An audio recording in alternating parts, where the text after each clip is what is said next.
Hello everyone and welcome to only IAS. स्वागत है आपका आज के रिडल डिस्कशन में।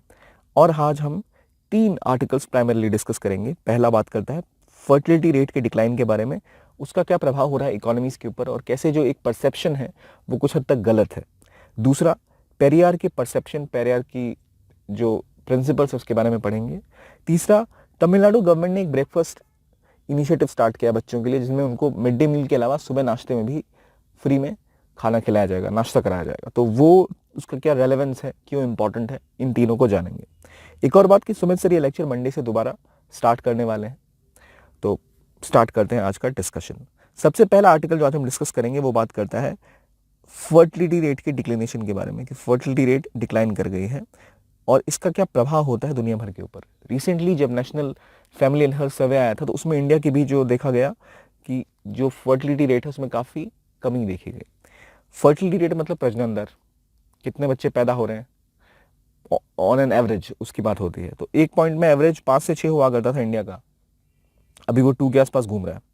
अगर आप नॉर्थ के स्टेट्स को हटा दें, स्पेसिफिकली यूपी, बिहार, तो और फर्टिलिटी रेट इंडिया की गिर जाएगी ऑन एन एवरेज।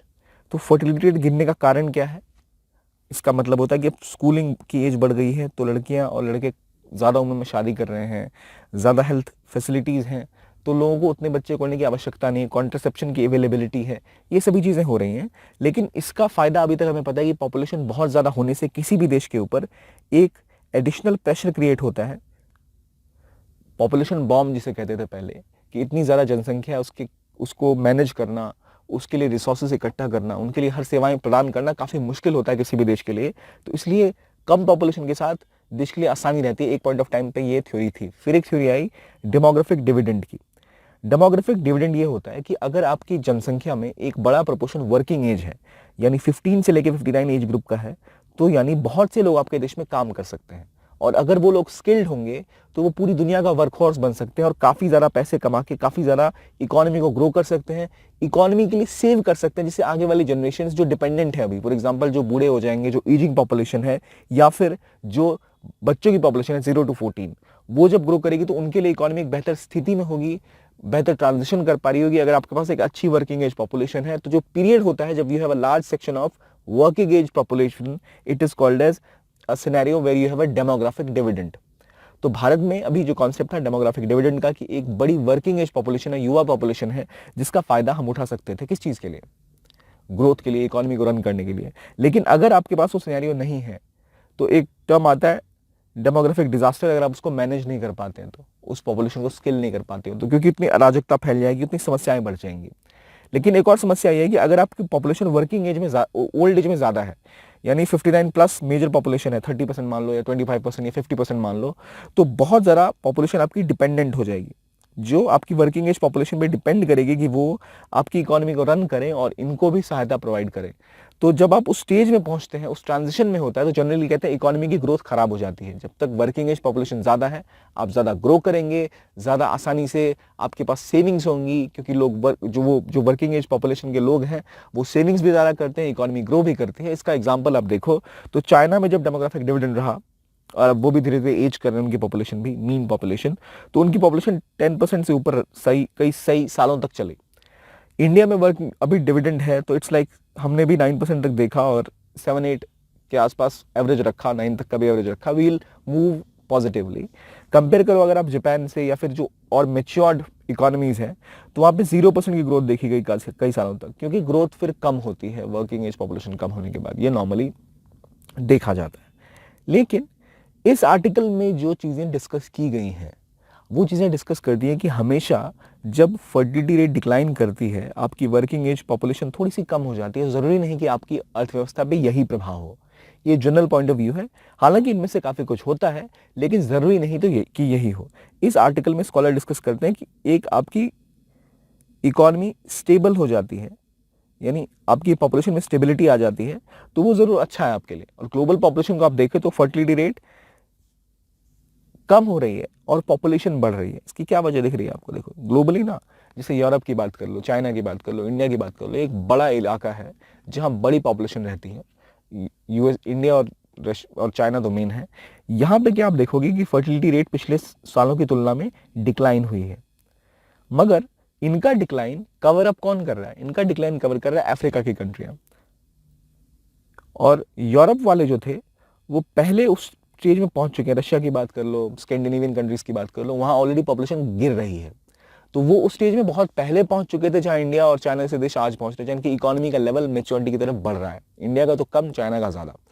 तो ये पहले थर्ड स्टेज पे है इंडिया और चाइना, या ऐसी developing countries are on second stage, और जो African countries they are on the third stage. यानी कि वो वहां से अभी डेवलप करेंगे, उनमें जैसे जैसे इकोनॉमिक पावर बढ़ेगी, जैसे जैसे हेल्थ फैसिलिटीज बढ़ेगी, इकोनॉमी ट्रांसिट करेगी from agrarian economy to industrial economy या नॉलेज बेस्ड इकोनॉमी, तब उनकी भी पॉपुलेशन स्टेबलाइज होगी, फर्टिलिटी रेट स्टेबलाइज हो जाएगी। अभी वो जो है कवर अप कर दे। नाइजीरिया की बात कर ले हम, पाकिस्तान की बात कर ले हम, अफगानिस्तान की बात कर ले हम, ऐसी कंट्रीज का बहुत हाई फर्टिलिटी रेट है और काफ़ी ज़्यादा एक्सप्लोजन ग्रोथ में, पॉपुलेशन ग्रोथ में एक्सप्लोजन हो रहा है। जबकि कुछ कंट्रियां जैसे India, China, they are being stabilised. तो कंसिस्टेंटली ग्लोबल फर्टिलिटी डिक्लाइन कर रही है। तो फर्टिलिटी डिक्लाइन करने का मतलब कि आपकी ग्रोथ एक पॉइंट के बाद अपने आप स्टेबल हो जाएगी। तो यहाँ इंपॉर्टेंट ये है कि हमने पहले जेरियाट्रिक केयर में डिस्कस किया कि जहाँ इंडिया की पॉपुलेशन अब ट्रांजिशन करेगी ओल्ड एज में कुछ समय बाद ज़्यादा से ज़्यादा, तो इंडियन गवर्नमेंट को उनके हिसाब से पॉलिसी मेकिंग करनी चाहिए। तो एक पॉइंट पे एक महिला को 5 बच्चे तक होते थे, 5 चिल्ड्रन पर वुमेन, जो 2020 में ग्लोबली गिर के 2.4 के आसपास आ गया। तो ये दिखाता है कि आपका जो पिछले 70 साल का टाइम है उसमें रिप्रोडक्टिव एज वो भी गिर गई।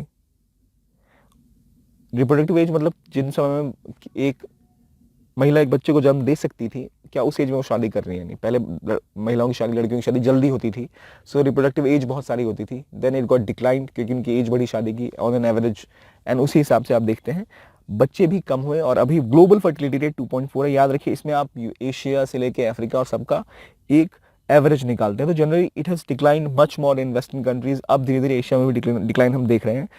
जो गरीब कंट्रीज होती है उनको ट्रांजिशन करने में टाइम लगता है, और जो नई नई इंडस्ट्रियली डेवलप्ड कंट्रीज होती हैं वो और जल्दी ट्रांजिशन करती हैं। फॉर एग्जांपल, ब्रिटेन को 5 चिल्ड्रन पर वुमेन से लेके 2 तक आने में, 2 चिल्ड्रन पर वुमेन तक आने में लगभग 130 साल लगे। 1930 में ऐसा हुआ, जबकि साउथ कोरिया ने इसको 20 साल में अचीव कर लिया था। तो ऐसा क्यों हुआ? देखिए, साउथ कोरिया ने अचानक से ट्रांजिशन किया इकोनॉमी का बहुत बड़े स्केल पे। लोग अचानक उस लेवल पे पहुंच गए जहां उन्हें पता लगा कि दे डोंट नीड 15 चिल्ड्रन। पहले क्या था, जो परिवार होते थे स्पेसिफिकली एग्रेरियन सोसाइटी में, गांव के इलाकों में, खेती में जो संलिप्त होते हैं, जितने ज़्यादा बच्चे होंगे उतने ज़्यादा काम करने के लिए उनके पास बच्चे होंगे जो खेतों में उनके लिए काम कर पाएंगे। अगर हेल्थ फैसिलिटीज़ नहीं है तो किसी न किसी बच्चे की मृत्यु हो जाती होगी, तो वो बच्चा एक इंश्योरेंस की तरह भी काम करेगा दूसरे के लिए। अगर 5-6 हैं तो वो सिक्योर है कि कोई बीमार भी पड़ा तो एटलीस्ट किसी की मृत्यु भी हो गई दुर्भाग्यपूर्ण से, तो 2-3 बच्चे तो बच ही जाएंगे उनके पास। और प्लस ज़्यादा लोग होंगे, खेतों पे ज़्यादा लोग काम कर पाएंगे, उन्हें बाहर से किसी को मंगवाना नहीं पड़ेगा। और क्योंकि वहाँ पे उस टाइम में सोशल सिक्योरिटी की भी बात आती थी कि पुलिस तो कुछ थी नहीं, तो वो सिक्योरिटी भी ज़्यादा रहती थी, इकोनॉमिक सिक्योरिटी भी रहती थी, और वो गाँव में रहते थे, तो ज़मीन पर काम करने के लिए लोग चाहिए। जैसे जैसे इकोनॉमी आपकी ट्रांजिट करती है towards a more mature and better economy, आपके पास हेल्थ फैसिलिटीज़ होती हैं। आपको पता होता है कि लोग अब जी रहे हैं, एवरेज एज भी बढ़ गई है, और परिवार पे जितने लोग होंगे आपको उतना ख्याल रखना पड़ेगा, उतनी एजुकेशन, उतनी मेंटेनेंस करनी होगी। उसके बदले में लोगों को लगता है ज़्यादा रैशनल है कि अगर उनके पास कम बच्चे हों। तो वो ट्रांजिशन कोरिया जैसी कंट्री ने जल्दी कर लिया, साउथ कोरिया ने, क्योंकि they moved from one phase two another very quickly. Britain हालांकि एक इंडस्ट्रियल एज से चला आ रहा है तो उसको टाइम लगा। तो अभी जैसे जैसे कंट्रीज जल्दी ट्रांजिशन करेंगी सो वो इस पॉइंट पे जल्दी पहुंचेंगी। तो ये जो डिक्लाइन होगा इसको अभी भरपाई चलो सब सहारन अफ्रीका की कंट्रीज कर दे रही है, मगर भविष्य में और दिक्कतें आएंगी। जैसे साउथ कोरिया की अभी रेट है 1.05, होनी चाहिए 2.1। रिप्लेसमेंट रेट का मतलब क्या होता है? रिप्लेसमेंट रेट का मतलब होता है 2 लोग शादी कर रहे हैं, 1+1, 2 लोग साथ आ रहे हैं, 1+1, तो उनको रिप्लेस करने के लिए एटलीस्ट अगर उनके पास 2 बच्चे होंगे तो 2.1 का रेट होता है। तो वो जितने लोगों की शादी हो रही है उनकी मृत्यु के बाद 2 लोग उनको रिप्लेस करने के लिए होंगे, पॉपुलेशन स्टेबल हो जाएगी। अगर 2 से अधिक होंगे, मान लीजिए 3 बच्चे होते हैं एक कपल को ऑन एन एवरेज, तो उनके बाद पॉपुलेशन में उन 2 लोगों की मृत्यु के बाद भी एक एडिशनल ऐड हो रहा है, एक बच्चा नया आ रहा है दुनिया में। लेकिन अगर ऐसा नहीं हो रहा, 2 से कम आपकी फर्टिलिटी रेट है, इसका मतलब 2 लोग शादी कर रहे हैं और उनकी मृत्यु के बाद एक ही बच्चा रह रहा है, तो एक व्यक्ति तो पॉपुलेशन से घट रहा है, एग्जैक्टली, है ना। तो रिप्लेसमेंट रेट मतलब जितने लोग हैं क्या उसको रिप्लेस करने के लिए नेक्स्ट जनरेशन में ऑफस्प्रिंग्स आ रहे हैं या नहीं। तो इंडिया का 2 देखा गया, 2.1 होता है रिप्लेसमेंट रेट, और पहली बार देखा गया, इसमें 10% डिप देखा गया पिछले 5 सालों में। तो राइटर ये भी कह रहे हैं कि भविष्य में हम ऐसा देखेंगे कि बहुत तेजी से ये डिप आएगा जैसे जैसे इंडियन इकोनॉमी सुधरेगी। तो हमें उसके हिसाब से अपनी पॉलिसी मेकिंग पे ऑलरेडी ध्यान देना चाहिए। 25 साल लगे थे इंडिया को वुमेन चिल्ड्रन पर वुमेन को 6 से 5 तक लाने में, लेकिन आप देखो यहाँ इस अब 10% की डिप्स केवल 5 साल में आ गई। कैसे आई है?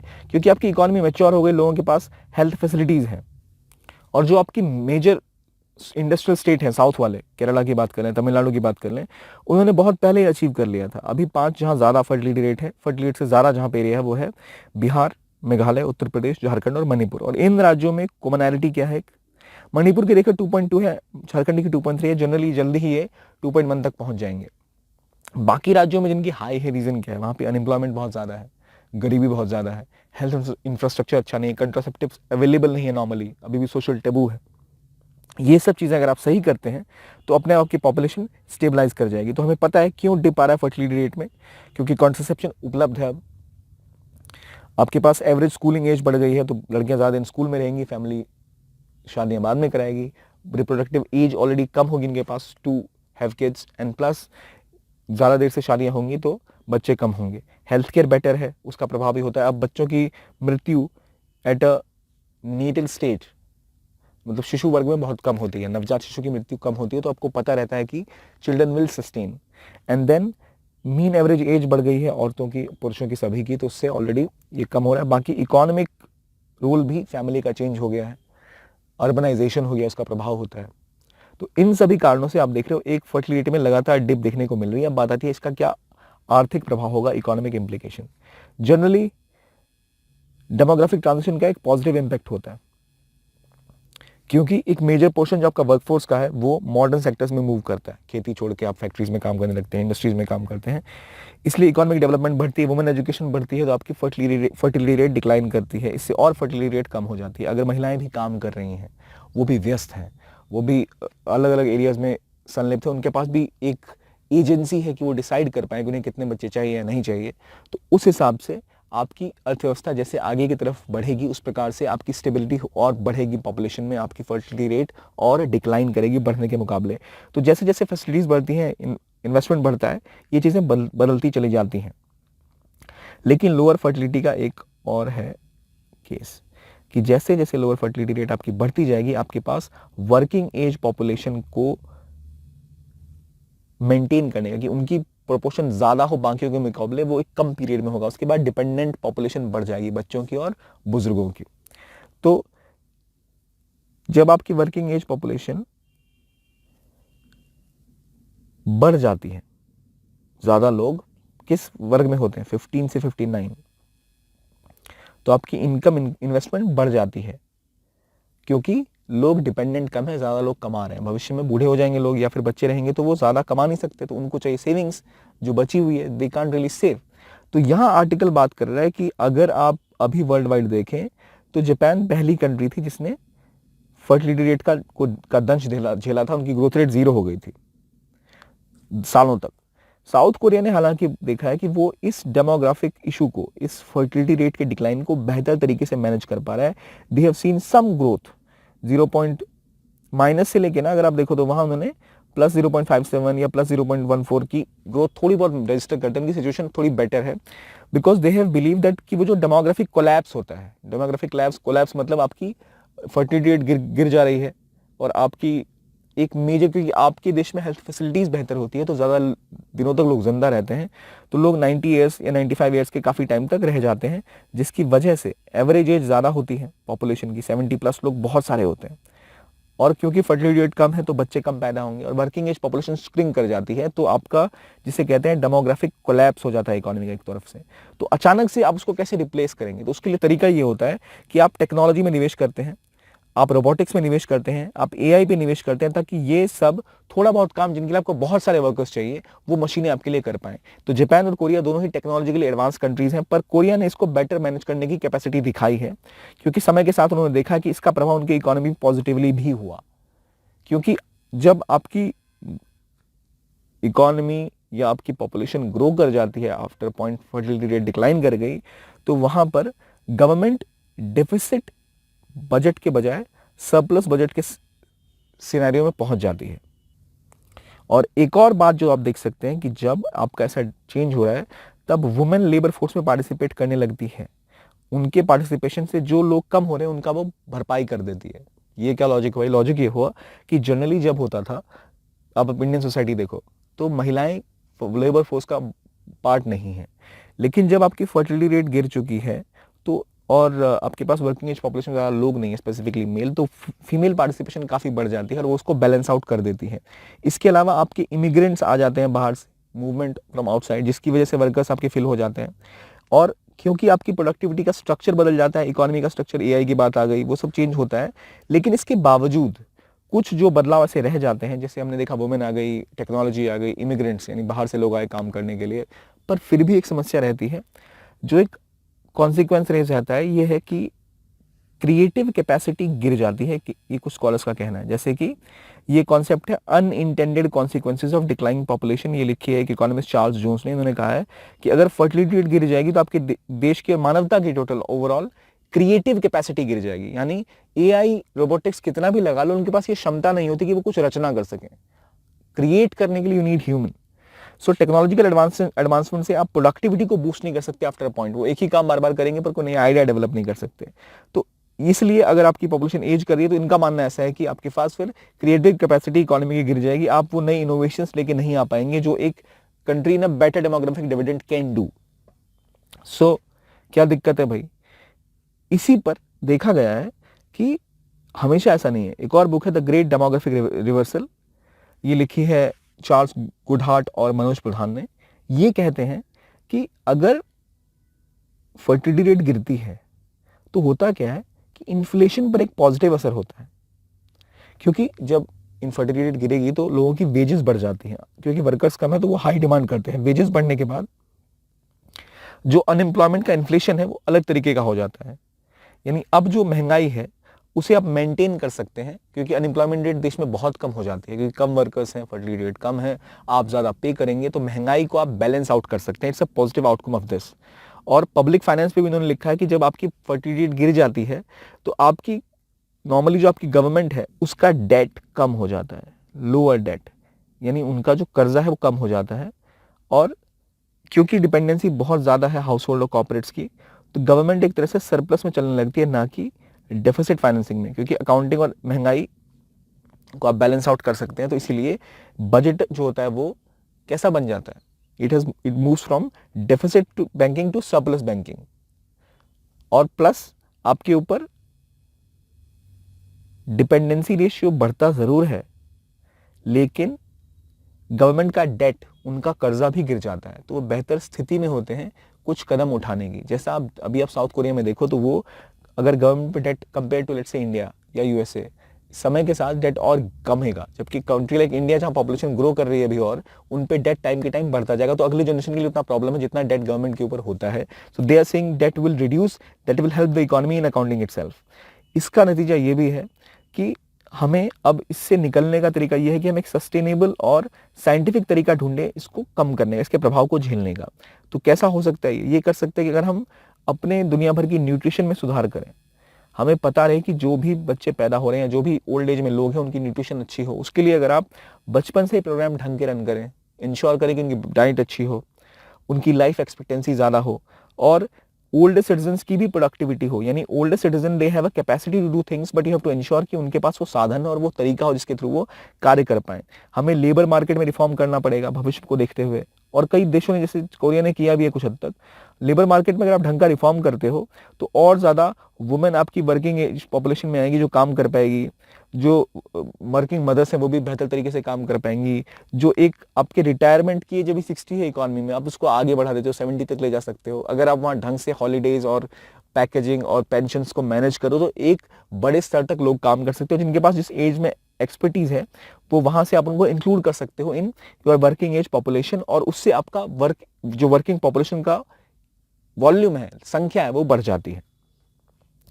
इसके अलावा कुछ लोगों ने ये भी किया कि वो बढ़ाने के लिए फर्टिलिटी कुछ इंसेंटिव्स देते हैं। जैसे रशिया 13 लाख तक देती है, कुछ जगह टैक्स रिबेट मिलती है। डेनमार्क की बात करें तो उन्होंने आईवीएफ को स्टेट फंड कर दिया है। हंगरी ने तो आईवीएफ क्लिनिक को वो कर दिया, नेशनलाइज कर दिया, राष्ट्रीयकरण कर दिया उसका। और पोलैंड में आपको मंथली कैश पेमेंट मिलती है, कई जगह आपको टैक्स रिबेट मिलती है। और रशिया के कॉन्सेप्ट लाई है मदर हीरोइन टाइटल, जिनके 10 से ज़्यादा बच्चे होंगे उनको मदर हीरोइन का टाइटल दिया जाएगा और 13 लाख की पेमेंट भी दी जाएगी। तो 10 बच्चों से ज़्यादा अगर किसी को होता है तो ये सिनेरियो है, क्योंकि इनकी पॉपुलेशन लगातार डिक्लाइन कर रही है। तो कुछ ऐसे इंसेंटिव भी लोग पहले से प्लान कर सकते हैं with before that demographic collapse. अब चाइना ने कह रखा था कि वर्ल्ड चाइल्ड पॉलिसी हमारी है और लोगों को वो 2 बच्चे करने से रोकते थे, गवर्नमेंट मैंडेट था। अब उन्हें देखा कि उनकी पॉपुलेशन गिर रही है, so they want people to have more children. लोग करना नहीं चाहते ज़्यादा बच्चे, क्योंकि उन्हें लगता है कि एक से उनका जीवन सही चल रहा है। सो चाइना ने जो काम जबरदस्ती किया था, जबरदस्ती वो चाहते हैं ज़्यादा बच्चे को पैदा करें, तो उसके लिए टैक्स इंसेंटिव मिलता है, एजुकेशन पे रिबेट्स मिलती हैं, स्कॉलरशिप्स मिल रही हैं बच्चों को। तो ये स्टेप्स भी गवर्नमेंट ऑफ इंडिया को उठा लेने चाहिए, देखते हुए कि क्या सिनेरियो बन सकता है। और हमारे पास भी जो डिविडेंड का विंडो है वो बहुत छोटा है, इसको ध्यान में रखना चाहिए। हमारी भी फर्टिलिटी डिप आ रही है, तो हमें देखना पड़ेगा कि हम हेल्थ के लिए, न्यूट्रिशन के लिए, इन सभी चीज़ों के लिए क्या भविष्य में कर रहे हैं। अगला आर्टिकल पेरियार को याद करते हुए, और इनकी खास बात ये थी कि इन्होंने फोकस किया था किस चीज़ पे, रैशनलिज्म पर। इन्होंने फोकस किया था रीजन पर, और ये इनका कोर थीम थी। ये कहते थे किसी भी हाल में कोई भी पावरफुल जो है वो किसी वीक के खिलाफ अत्याचार ना करे, एट्रोसिटीज ना करे। अब powerful should not suck the blood of the weak, की कॉन्सेप्ट इनका यही था। तो पेरियार के जन्मदिन को हम सोशल जस्टिस डे के रूप से मनाते हैं, जो कि आज है, यानी 17 सितंबर। और इनका एक विजन था सोशल जस्टिस का, रैशनैलिटी का। इनका कहना था कि जो इंडियन सोसाइटी है प्राइमरली फंसी पड़ी है सुपरस्टिशन में, एक डिवाइड में, जहां की जो पावरफुल है वो वीक को सब्जुगेट कर रहे हैं। यहां इन्होंने बोला था कि हमें ऐसा नहीं करना चाहिए। We should stand for rationalism, scientifically proven things. We should not just believe in fate. We should go beyond caste. Caste के मेन कास्ट के विरोध में काफी इन्होंने आवाज उठाई थी। इन्हें एक आइकोनो क्लास की तरह देखा जाता है। इनका मानना था कि भाई आप जिन लोगों का महिमा मंडन कर रहे हैं, जिनको आप उस हाई पेडेस्टल पे रख रहे हैं, क्या रियली वो उस पेडेस्टल पे रखने लायक हैं? मूर्ति पूजा के विरोधी रहे ये। इन्होंने बात करी कैसे हमें अंधविश्वास से आगे बढ़ना चाहिए और लोगों में कैसे लिसनिंग की कैपेसिटी होनी चाहिए, थिंकिंग की कैपेसिटी होनी चाहिए, डिबेट का कल्चर होना चाहिए, डेलिब्रेट करना चाहिए। कोई कुछ कह दे तो वो मान न ले, उसके ऊपर सोचे विचारें, ऑनेस्टी नुआंस के साथ चीज़ों पे आगे बढ़ें। और किसी का कोई भी ओपिनियन हो, सबके पास राइट होनी चाहिए उससे डिसएग्री करने का। और चाहे मैं आपकी बात से एग्री करूं या आप मेरी बात से एग्री करें या ना करें, पर मेरे पास और आपके पास अधिकार होना चाहिए कि हम जो कहना चाहें वो कहें। हालांकि हम लोग एक दूसरे से डिसएग्री कर सकते हैं, तो freedom of speech and expression की भी बात यहाँ आती है। और हमेशा से स्टैंड करते थे सोसाइटी के हर एक वर्ग के लिए। इनका कहना था कि जो भी ऐसा काम है जो सोसाइटी एज अ होल को अपलिफ्ट नहीं करता, केवल कुछ एक वर्ग के लिए फायदे की चीजें हैं, हमें उनको छोड़ देना चाहिए। कार्य मेनली वो होनी चाहिए जिससे समाज के हर वर्ग का फायदा हो। कुछ एक छोटे से वर्ग के फायदे के लिए हमें काम नहीं करना चाहिए।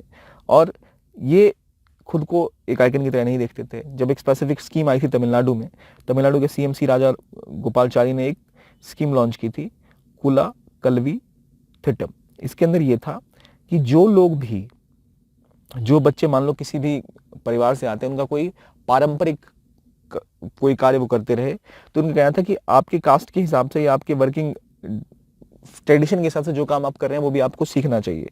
इसके खिलाफ बहुत सारा विरोध हुआ, जिसको लीड किया पेरियार ने। क्योंकि पेरियार का कहना बिल्कुल सही था कि उस समय में आप देखो इंडिया में क्या है कि अगर जो जिस कास्ट ग्रुप से आता है वही उसको फॉलो करने के लिए उनको ट्रेन किया जाएगा। तो जो अगर ट्रेडिशनली एक हायर कास्ट से आता है तो उनके पास तो स्क्रिप्चर पढ़ने की कैपेसिटी होगी, आप उनको पढ़ना सिखाएंगे, कहेंगे हाँ आप स्क्रिप्चर पढ़ो, प्रीस्टहुड की बात करेंगे, वो आप करो। लेकिन अगर कोई निचली सो कॉल्ड लोअर कास्ट से आता है और उनका काम मान लीजिए जूते बनाना हुआ या चमड़े का कार्य हुआ, तो आप उनको उसी में धकेल रहे हैं कि भाई आप वही करो, आपकी वही किस्मत है। तो वो हो सकता है पॉजिटिव हो इंटेंशन में, पर उसका प्रभाव इस तरह होता है कि और कास्ट बेस्ड डिवीजन हो जाता है, जो जिस कास्ट का उसको वही काम करना चाहिए, तुम्हें तो वही आता है, आप वही करोगे। तो उससे बचने के लिए पेरियार ने बहुत एक बड़ा विरोध प्रदर्शन किया था। नतीजा ये हुआ कि फैमिली प्रोफेशन को ही फॉलो करना या उसको सिखाने की कैपेसिटी का जो प्रोग्राम था उसको बंद कर दिया गया। अभी आप देखते हैं हमें कहा जाता है कि हमें कुछ ऐसा करना चाहिए जिसके थ्रू हम बचपन में बच्चों को थोड़ा सा स्किल डेवलप करें इन चीज़ों का। लेकिन तो इंटेंशन हो सकता है सही हो, पर इसका प्रभाव बहुत गलत हो सकता था सोसाइटी पे, कास्ट डिवीजन और ज़्यादा गहरे हो सकते थे। पेरियार ने यह भी बोला था कि प्रीस्टहुड फॉर ऑल, सभी को पूजा करने का हक होना चाहिए, केवल कुछ जाति के लोगों तक ये सीमित नहीं होना चाहिए। और तमिलनाडु ने जब ये अपना लॉ हटाया था तो ये एक संदेश किया था कि तमिलनाडु के सभी पार्टियां, सभी लोग इस कास्ट ऑपरेशन के खिलाफ हैं। इन्होंने बात की थी इंक्लूसिव ग्रोथ की, फ्रीडम ऑफ इंडिविजुअल्स की, freedom of taking a political stand, evolution of political thought, एक बेहतर थिंकिंग, और थिंकिंग होगी तो रैशनलिज्म होगा। रैशनल थिंकिंग का मतलब ये होता है आप सोचते हो कोई भी चीज़ जो घट रही है क्या वो रैशनल है या नहीं, कि बस आपको किसी ने बोला कि भाई आसमान में डायनासोर मैंने उड़ते हुए देखे, आप मान लोगे, या फिर आपने मान लिया कि कोई एक लीडर है वो मतलब दिन में 20 घंटे काम करता है और वो मतलब कभी यहाँ कभी वहाँ सभी देशों का भला 2 साल में हो जाएगा, ऐसा होता नहीं है ना। We have to be rational in our outlook. अगर हम अंधविश्वास में मानने लग जाए और ये मान लें कि अगर किसी टेक्स्ट में लिखा है, किसी किताब में लिखा है, धर्म ग्रंथ में, कि आपको XYZ के साथ बात नहीं करनी है या आप इसकी क्रिटिसिज्म नहीं कर सकते, उसके बारे में बात नहीं कर सकते, तो ये सभी जितने अंधविश्वास हैं ये is like an irrational thought, कि आप किसी एक चीज को मान ले रहे हो और समझ रहे हो वो जो कह रहा है वही सब कुछ सही है। आपको अपना दिमाग अप्लाई करना चाहिए कि क्या इस एज में जहां महाज हैं यहाँ वो पॉसिबल भी है या नहीं, does it make any sense. So that is rationalism, जिसकी फाउंडेशन की बात इन्होंने करी थी और काफी उस पर काम किया। रिफॉर्मर की तरह कास्ट सुधार या एंटी कास्ट ये कहते थे, और एक डिबेट का जो कल्चर है वो इन्होंने प्रोपगेट करने में बड़ा रोल निभाया, नॉट ओनली साउथ इंडिया, बाकी देश में भी, पर साउथ में जरा प्रेवलेंट रहे, तमिलनाडु में स्पेसिफिकली। तो इनका एक बड़ा रोल रहा सोशल लेवल्स को हराने में, और इनका एक कॉन्सेप्ट था whomever I hate and love, my principle is same, that is the educated, rich and administrators should not suck the blood of the poor। Simple सी बात है, गरीबों का खून अमीरों को नहीं चूसना चाहिए, इनका एक मेन कॉन्सेप्ट था। पेरियार ने कहा कि रैशनलिज्म, साइंस को लेकर कोई भी अपोजिशन अगर नहीं आ रहा है, बाकी सारे अपोजिशन जो है वो फ्रॉड है, सेल्फिशनेस से भरे हैं, झूठे हैं और कॉन्स्पिरेसी से भरे हुए हैं। तो ये जो देखना इनका था, ये जो इनका व्यू पॉइंट था कि अगर आप साइंस का सहारा नहीं ले रहे, रैशनैलिटी का सहारा नहीं ले रहे, उसके बदले में कुछ पास ऐसे ही बोल रहे हो बोलने के लिए, so it is not a real opposition. और यही अभी जो सिनेरियो हम दुनिया भर में देख रहे हैं, जहां पर सुपरस्टिशन, एक्सट्रीमिज्म, एक कट्टरता बढ़ती जा रही है, वहां पर हमें जरूरत है कि हम रैशनलिज्म को अप्लाई करें, रीजन को अप्लाई करें। और इनका कहना बिल्कुल सही था कि अगर कोई भी चीज रैशनलिज्म पे बेस्ड नहीं है, साइंस पे बेस्ड नहीं है, तो एक दिन अपना वो सच्चा चेहरा दिखाती है, जो कि फ्रॉड का हो सकता है, सेल्फिशनेस का हो सकता है। तो अभी जरूरत है हमें कि अपनी डिसीजंस और डिबेट को रैशनलिज्म, साइंटिफिक फैक्ट्स की तरफ शिफ्ट कराएं और अंधविश्वास से बाहर हटे, हीरो वर्शिप से आगे लेके। माइनॉरिटीज के खिलाफ जो वायलेंस बढ़ा है, और जो पेरियर की डिस्कशन थी कि सोसाइटी में अगर आपको सुधार चाहिए तो आपको हमेशा ऑप्रेस के साथ खड़ा होना होगा, ऑपरेशन के साथ नहीं। यहाँ पे जो राइटर हैं लिखते हैं कि अभी रिसेंटली जो राइट विंग की वजह से वायलेंस फैल रहा है, उसमें अगर आप माइनॉरिटीज को देखें जिनके खिलाफ ज़्यादा वायलेंस हो रहा है, तो एक ऑपरेस्ड एक ऑपरेसर है। तो पेरियर की थिंकिंग भी ये कहती है कि जो हमें ऑपरेसर है उसके साथ खड़ा नहीं होना चाहिए। तो ये एक just for sake of example हम ले सकते हैं कि सोसाइटी को कैसे इवॉल्व करना चाहिए और कैसे उन्हें हमेशा ऑपरेसर के खिलाफ खड़ा होना चाहिए, चाहे वो कास्ट बेस्ड हो, चाहे रिलीजन बेस्ड हो, चाहे किसी भी प्रकार का हो। तो पेरियर का जो ये कॉन्सेप्ट था, to safeguard oppressed and to have rationality if adopted can lead to a better society, और बेहतर आउटकम एंड बेटर टुमारो। तो इनका इंटरेक्शन था, ये मल्टीपल वर्ल्ड्स को साथ लेके आते थे, social reform movement, people's politics और रैशनलिज्म, तीनों की डायमेंशंस जो थे ये इनके डिस्कशन, इनके पॉलिटिकल पॉइंट ऑफ व्यू का बड़ा इंपॉर्टेंट पार्ट था, इसलिए बड़ा ही इनको एक महत्वपूर्ण ये स्थान देता है भारत के इतिहास में। अगला आर्टिकल हम देखें तो यहाँ बात हो रही है ईट एंड लर्न स्कीम के बारे में। Eat and learn scheme primarily Tamil Nadu की स्कीम है, जिसके अंदर ये बच्चों को ब्रेकफास्ट प्रोवाइड कराएंगे। हमें पता है कि सबसे इंपॉर्टेंट जो भोजन होता दिन का वो होता है ब्रेकफास्ट, और ये क्यों किया जा रहा है, ताकि और बच्चे स्कूल आएँ और उन बच्चों में ड्रॉप आउट रेट गिरे और उनका न्यूट्रिशन बढ़े। क्योंकि ऑलरेडी हमने देखा है मिड डे मील का बहुत अच्छा प्रभाव पड़ा। इससे पहले जो अभी मिड डे मील चल रहा है उसकी उत्पत्ति असल में तमिलनाडु से ही हुई थी कि कामराज ने अपने जब वो चीफ मिनिस्टर थे तमिलनाडु में स्कीम की शुरुआत की थी, बाद में सेंट्रल गवर्नमेंट ने भी इसको कई दशकों बाद कॉपी कर लिया, या फिर वही स्कीम वहाँ से देख के पूरे राष्ट्र लेवल पर अप्लाई कर दी। तो इस स्कीम के अंदर 1 से लेके 5वीं तक के बच्चों को नाश्ता दिया जाएगा। इसमें आपको रवा उपमा, सेविया उपमा, सांबर, रवा खिचड़ी वगैरह दिया जाता है, और फ्राइडे को डेजर्ट भी दिया जाता है।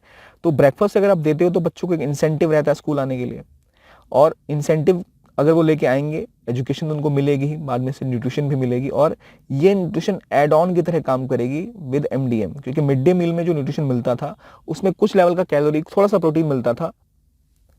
अब जो है वो कैसा हो जाएगा, अब वो उसको कॉम्प्लीमेंट कर देगा। तो ये गवर्नमेंट की एबिलिटी दिखाता है कि केवल इनका ये कहना है कि ये फ्री भी नहीं है, it is the duty of the government to do that, so that's a good step. यानी जहां पर गवर्नमेंट इंटरवीन कर रही है to ensure a more healthier children, a more healthier tomorrow, so no child should go hungry, और इसका impact होगा education पर भी और पब्लिक हेल्थ के ऊपर भी। तो ये जो कॉन्सेप्ट, ये आपके देश में न्यूट्रिशन डिफिशियंसी की जो कमी है, मेल न्यूट्रिशन बहुत ज़्यादा है भारत में, उससे लड़ने का एक अच्छा तरीका हो सकता है। आप टारगेटेड रूप से जो समस्याएं बच्चों में फैल रही हैं हेल्थ को लेकर, उसको टारगेट कर सकते हैं, उस तरह की डाइट को आप इंक्लूड कर सकते हैं। और इसको इन्होंने द्रविडन मॉडल की तरह पेश किया कि भाई द्रविडन मॉडल में एक इंक्लूसिव ग्रोथ होती है जो समाज के हर वर्ग के लिए होती है, जनसंख्या के हर वर्ग के लिए होती है। तो द्रविडन मॉडल तमिलनाडु के सीएम का मॉडल है, जैसे हमने देखा गुजरात मॉडल था और केरला मॉडल, इसी तरह ये द्रविडन मॉडल है तमिलनाडु वाला। तो यहाँ वेलफेयर ऑफ चिल्ड्रंस का एक ही कॉम्पोनेंट है। और इससे होता ही है कि अगर आपके ब्रेकफास्ट अच्छा होना तो आपकी रिटेंशन कैपेसिटी बढ़ती है, कोई भी चीज़ आप बेटर रूप से रिटेन कर सकते हो। और children specifically if they are well fed in the morning, अक्सर गरीब बच्चे स्कूल आते हैं, वो कई बच्चे इसलिए स्कूल आते हैं उनको खाना मिलेगा, वो पढ़ रहे होते हैं और खाने का इंतजार कर रहे होते हैं, लंचों का खाना खाएंगे। कई बच्चे खाना खा के चले जाते हैं, कई बच्चे रुकते भी हैं। तो अगर आप एक ब्रेकफास्ट दे रहे हैं तो वो पहले से थोड़ा उनके पेट में कुछ है, दे हैड दे मील, तो वो बेटर सिचुएशन में जहाँ वो पढ़ सकें, सीख सकें, रिटेन कर सकें, then they will sit through the class. उनके बाद फिर आप उनको एक लंच टाइम पे मिड डे मील दे रहे हो, वो करने के बाद पूरी क्लास खत्म होगी, फिर वो अपने घर जाएंगे। तो एक बेहतर स्थिति में होंगे वो, उनकी कॉग्निटिव एबिलिटी भी ग्रो करेगी, वो बेटर फोकस कर पाएंगे और बेहतर तरीके से याद रख पाएंगे चीज़ों को। तो इससे आपकी जो माइक्रो न्यूट्रिएंट सफिशिएंसी है वो बढ़ सकती है, एनीमिया, आयरन की कमी जो रहती है, और जिस तरह के माइक्रोन्यूट्रिएंट्स और कम हो जाते हैं बच्चों में, देखा गया इंडिया भर में, उसको सुधार करने का बड़ा अच्छा तरीका है ये। जैसे मिड डे मील में भी 18 ग्राम प्रोटीन मिलता है, और यहां जब आप प्रोटीन देंगे, ये जो ब्रेकफास्ट की स्कीम है इसमें आप 9.85 ग्राम्स और दे रहे हैं, तो ऑलमोस्ट अराउंड 28 ग्राम के आसपास प्रोटीन आप बच्चों को एक दिन में मिलेगा, 846 कैलोरीज मिलेगी। This can really be very helpful for their health, और उनमें एक बड़ा परिवर्तन आ सकता है अगर हम दूर के स्तर पे सोचें। तो ये जो इनटेक है, ये प्रोटीन इनटेक बढ़ेगी, कैलोरी इनटेक बढ़ेगी, इससे और ज़्यादा हेल्दी चिल्ड्रन हमारे आसपास हमें देखने को मिलेंगे, जिसका हमें सुधार जनरेशन टू जनरेशन देखने को मिलेगा, क्योंकि फिर स्टंटिंग कम होगी, ठीक है, मेल न्यूट्रिशन कम होगा, एवरेज हाइट बच्चों की बढ़ेगी, उनकी रिटेंशन कैपेसिटी बढ़ेगी, उनके एजुकेशनल और कॉग्निटिव आउटकम्स में सुधार होगा। तो एक स्टेप जो ब्रेकफास्ट के लिए है उसका प्रभाव इस तरह से हो सकता है। तो एक ऐसी स्कीम है, शायद में भी कुछ समय में सेंट्रल गवर्नमेंट भी ऐसी कोई स्कीम लाए नेशनल लेवल पर, तो बहुत अच्छा होगा बच्चों के लिए। तो ऐसी स्कीम्स को आप कोट कर सकते हैं एग्जाम्पल्स के रूप में। तो तमिलनाडु का जो ये मेन्यू है अभी ब्रेकफास्ट का, इंश्योर करेगा कि जो हंगर है, जो कैलोरीफिक और माइक्रो न्यूट्रिएंट रिक्वायरमेंट होती है बच्चों की, सबको ध्यान में रखे हुए मेन्यू ये बनाया गया कि भाई अगर बच्चों में इन चीज़ों की कमी है तो इनकी पूर्ति के लिए भी इन्हें कुछ कुछ दिया जाए, ताकि बेहतर टेस्ट और क्वालिटी मेंटेन हो। और क्योंकि गवर्नमेंट के पास पहले अब एक्सपीरियंस है मिड डे मील का बड़े स्तर पे, बड़े पैमाने पे काम करने का, तो अब वो एरर जो ओमिशन का होता है और कमीशन का होता है, यानी कुछ जो चीज़ें सिर्फ लीकेज में चली जाती हैं, कुछ जो चीज़ें जो आप बना रहे हैं उस टाइम में कुछ लोगों ने धांधली कर ली, कुछ बच्चों का आपने इंक्लूड नहीं किया, वो सब नहीं, क्योंकि एक तो यूनिवर्सल है एक तरह से, ये सभी स्कूल के बच्चों को दी जाएगी। और बेटर फैसिलिटीज़ है, अब कैसे फंड क्रिएट होगा, कोई कास्ट का रिलेटेड इशू आता है तो उससे लड़ने के लिए क्या करना है, कैसे बच्चों तक आपको पहुंचाना है, वो ऑलरेडी अब स्टेट्स के पास वो एक्सपर्टीज है। सो ये ज़्यादा बेहतर होना चाहिए तरीका, जिसके थ्रू अब बच्चों तक वो पहुंच सके। बाकी स्टेट गवर्नमेंट भी ऐसा बेटर कर पाएंगे अगर वो तमिलनाडु के मॉडल को फॉलो करेंगे, और बेटर होगा सेंट्रल गवर्नमेंट भी अगर इसमें सहायता करे और इसको नेशनल लेवल पे लॉन्च करे, तो breakfast will work as an add on to your daily diet, जिसको आप मिड डे मील पे पहले फोकस कर रहे थे। तो आज के लिए इतना ही, और आई होप आपको डिस्कशन अच्छी लगी हो।